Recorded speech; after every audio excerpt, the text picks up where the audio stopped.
Good afternoon, kiddos. I hope you're having a wonderful day. Today we're going to continue our study of angles with the angle addition postulate. You should have a copy of the printed notes in front of you. If you are watching this from home, you can do them online or possibly print them from your home computer. So let's get started. You have a bulwark problem today that says find the end point of the segment whose midpoint is -2, 3, and one endpoint is point L, 5, 7. So if you will take a moment and hit pause and work through this problem, and when you are finished, hit resume and check your answer, and we'll move on with today's notes. All right, welcome back. Hope you didn't struggle too bad. If you did, then let's talk.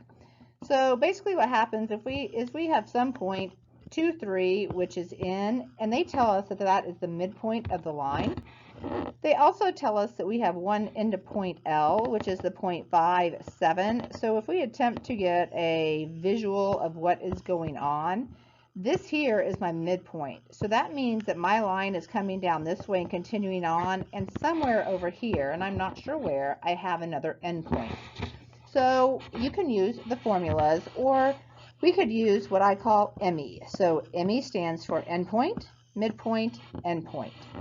And math is genuinely the study of patterns, so ME just allows us to use patterns to find the missing endpoint versus use a lot of algebra.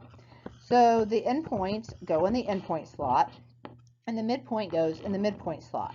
So you have to think, if you go from 5 to -2, and you can think of a number line, if you're here at 5, and we go to -2, and here's 0, and we think about how we get there, we go to the left 7, which means we subtracted 7.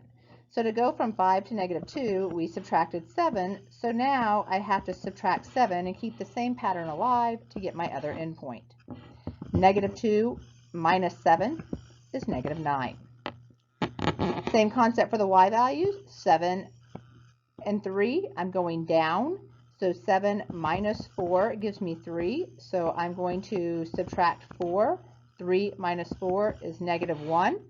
If I look at my graph, I was actually pretty darn close. 9, -1 is right here, and that would be my other endpoint. I will also kind of model it algebraically. X's, you would have x1 plus x2 divided by 2 equals the x coordinate of your midpoint. So you could take 5 plus your other x value, which we don't know, and that would equal the x coordinate of your midpoint, which is right here, -2. With a little bit of algebra, multiplying both sides by 2, you get 5 plus x2 equals -4.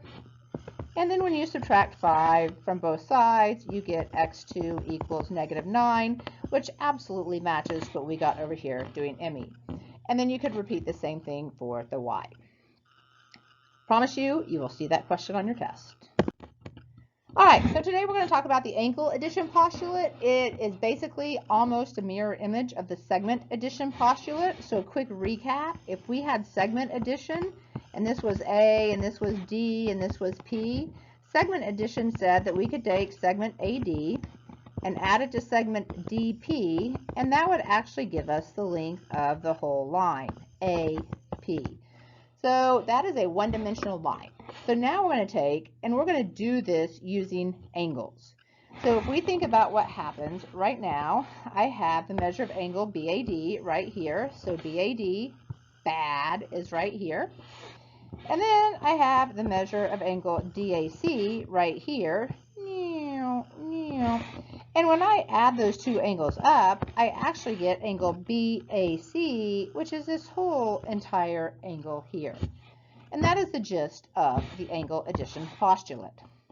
So, in a very simple example, if angle BAD is 28 degrees, so we have this angle right here is 28 degrees, and let's make angle BAC 76 degrees, and that's maybe a typo on your notes. So if the whole angle is 76 degrees, the question is, what is angle DAC? So we're looking for this angle right here. So if I take 28 degrees and I add the measure of angle DAC, which I don't know, that should give me a total of 76 degrees.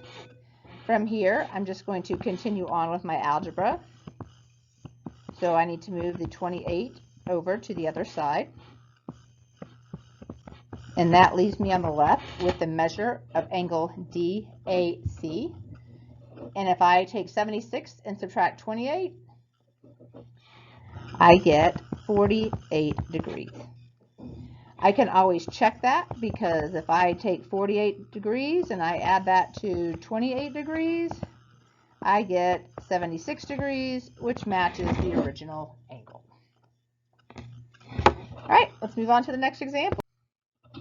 Example number 2. Angle PNT is a right angle. So this is a super important piece of information. So when I talk about highlighting the important vocabulary words, every time you see an important vocabulary word, you need to think, what is that trying to tell me? So that's trying to tell me that this angle right here is 90 degrees, my big angle. It asks me to find PNR and angle RNT. So if I do that, I see right here that I have one angle measure right here. I have my second angle measure right here. And if I add those together, I should get 90 degrees. So let's try it. You have 2x plus 2. We're going to add that to x plus 1. And that equals 90 degrees. So take a moment, hit pause. Solve the equation for x, and then find the measure of the two missing angles. When you are finished, hit resume, and we will check your work. Okay, welcome back. Hopefully the algebra on this problem wasn't too bad. So we have 3x plus 3 equals 90. And if I subtract 3 from both sides, I get 3x equals 87, which means that x equals 29. The measure of angle PNT, sorry about that, is, nope, that should be PNR. Don't know what I'm writing. Okay, so the measure of angle PNR is 2x plus 2. So I can plug 29 in for x. 2 times 29 is 58, plus 2 is 60 degrees. And then the measure of angle RNT, if I pull this straight from the problem, it is x plus 1. I know that x is 29, so 29 plus 1 equals 30 degrees. And if I add 30 degrees to 60 degrees, I get 90 degrees, which matches the original right angle. Okay, example number 3.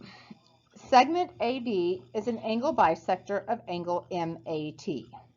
I'm looking at this problem. I don't have a picture. That is a definite problem. So I know my pictures aren't perfect, but they're better than nothing.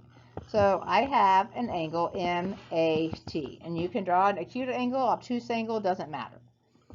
I know that AB is a bisector of that angle. So I know that angle BAT and angle MAT have the same measure. They're congruent. I don't know what that measure is. I just know it's the same. So at this point, I know that the measure of angle MAB is 2x plus 3, so I'm going to put that on my paper. I also know that BAT is 3x minus 4. And again, I cannot encourage you enough that you highlight these words and really think about what they mean. The word bisector means two congruent parts, and in this case, the parts happen to be angles. So that tells me that I'm going to take 2x plus 3. I'm going to set that equal to 3x minus 4. If you want to take a moment right now, hit pause, solve the equation for x, and then substitute that in to find angle BAT. We will rejoin here in a minute.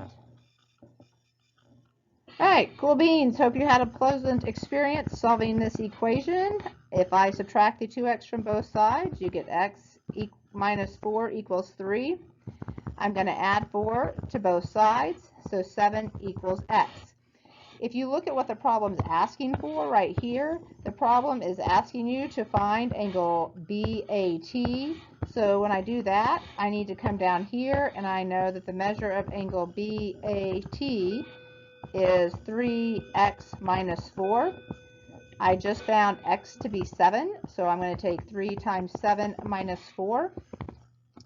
And 21 minus 4 is 17. And that's an angle, so it should be degrees.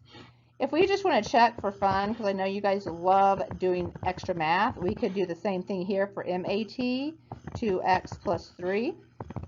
And if I put 2 times 7 plus 3, I get 14 plus 3, which is 17. Those are equal measures, which confirms that AB is truly an angle bisector. All right, that is all the notes I have for you for today. If you will just keep this concept alive and just really think, are you going to take the two angles, add them up, and set them equal to the total? Or are they a case of a bisector where you set them equal to each other? Once you get the problem set up, I have confidence in your algebra, and just make sure you answer the correct questions. Hope you guys have a great day, and we'll see your bright, shiny faces in class. Thank you. Bye.